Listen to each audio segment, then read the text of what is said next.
Greetings, modern Facebook users. We're gonna drag one of those internet corpses out of its damp, dark grave! Same as Pro Boards, Image Shack, and the near unmentionable Yahoo.com. That's right, we're gonna speak ill of the dead. We're gonna be talking about that formerly young, fresh, viable life force that controlled so many aspects of our lives, but has now sunk into a period of decay and slow, painful, agonizing death. As opposed to a sudden heart attack the way most people prefer to go. MySpace! I can see you cringing even now. We're here to warn you, Facebook. Your MySpace profiles didn't go away. Oh yes, of course they're rotting helplessly in a virtual cemetery, but they're still there. Holy shit! All those memories of middle school and high school are perfectly preserved in some horrifying time capsule, just waiting for you to go back and re-examine the twisted child you were before you got sophisticated and had a Facebook.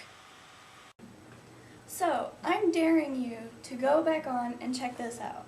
Dig out your old password that includes your initials, your crush's name, and your ex's basketball jersey.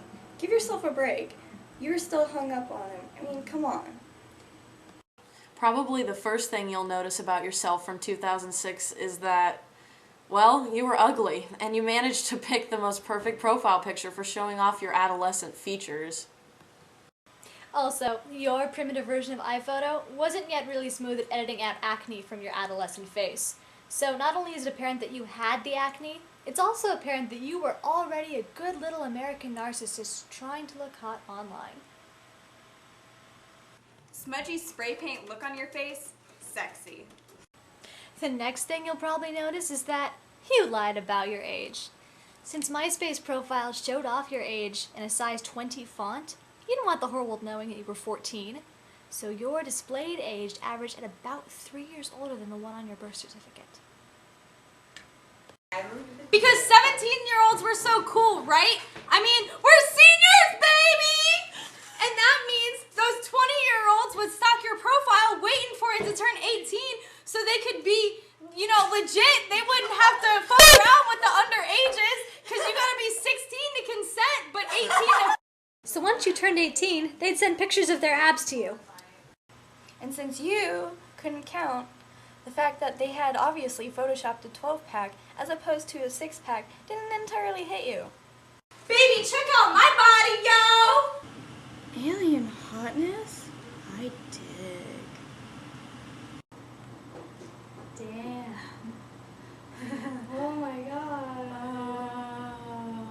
Also, since you made the transition entirely over to Facebook some 2 or 3 years ago, a lot of things have changed about your personal life. Apparently back in 2006, you little AP literature student you posted every single little bit of poetry and prose that your feeble mind came up with, in hopes that some person of great importance would randomly stumble on your page and become enlightened by the way you rhymed unity and imputiny. And we would finally have world peace because of your young insight and wisdom. I feel so young and free now. Let's call up North Korea. North Korea?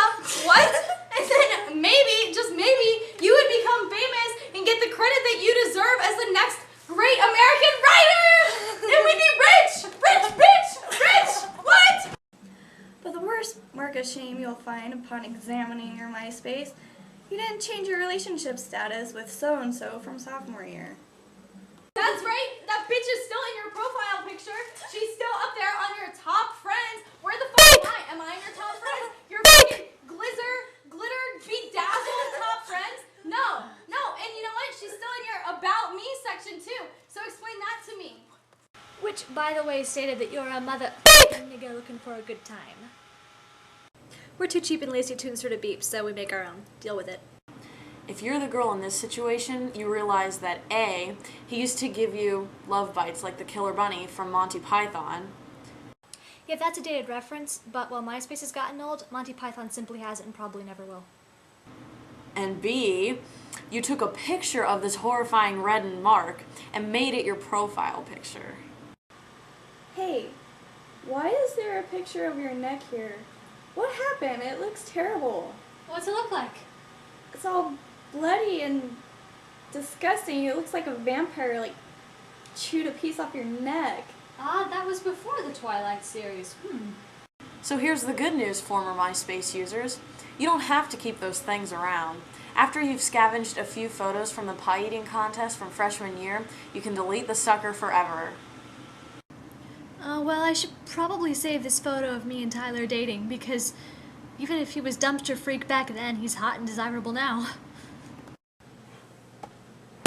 You can delete that little time capsule. That's right. Get the stuff off the internet, people. If you don't, your children will have a new pastime, assuming the site had still refused to entirely cut itself off. Your kids will Google Mommy and Daddy and see these images and musings from a confused, unhappy teen you. Or in my case, they'd see Mama back when she was skinny and could sing Pirates of Penzance from memory. I am the merry model of a modern Major General. Look, y'all, when I have some babies, me and my baby daddy, we're not gonna let them check that shit out. They're gonna be locked in their rooms, in their closets, with their little Clifford book. And future employers will not be amused to see that you find Love Bites kinky and were friends with satanic bands that in the present day have all been declared enemies of the peace for the number of suicides resulting from their recent album release.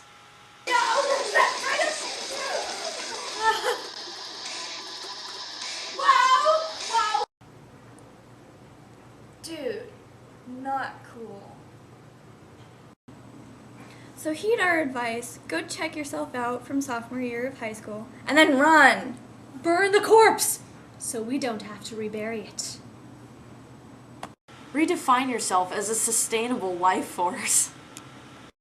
Salvage what little decent reputation you have. Face it, Facebook is the chance to be cool. Why keep ruining with MySpace perverts? If you think that hormonal mess of things called middle school was the time of your life and is somehow worth preserving on the internet, get over it! In Japan, we don't care because we have Mixi. And if you want to watch movies that are not cheap and lazy, go check out Advent Figs. They actually manage to make people laugh without necessarily exposing their audience to shame, like we have done today. So go check out Advent Figs, subscribe, and once you do, all of your uncool years on MySpace will be wiped from your soul as a plenary indulgence. I wonder how my old Zanga page is doing. Megan?